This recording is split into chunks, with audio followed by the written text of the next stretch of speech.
François Jacquet, je suis inspecteur de santé publique vétérinaire et chef adjoint au poste de contrôle frontalier de l'aéroport de Roissy-Charles de Gaulle.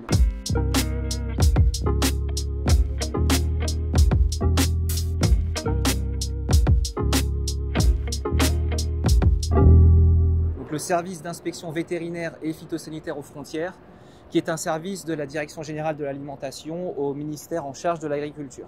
C'est ici que chaque jour, nous contrôlons les animaux vivants, les produits d'origine animale et les végétaux qui sont introduits sur les territoires européens en provenance de pays tiers.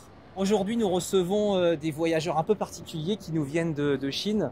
Ce sont 3 rhinopithèques de Roxelane, qui sont également appelés singes dorés.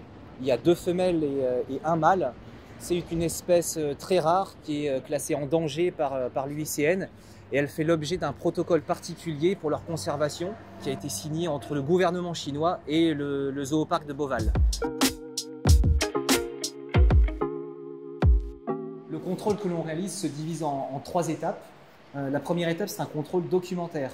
On va vérifier que les documents qui accompagnent les animaux sont conformes et nous apportent les garanties sanitaires qui sont requises par la réglementation.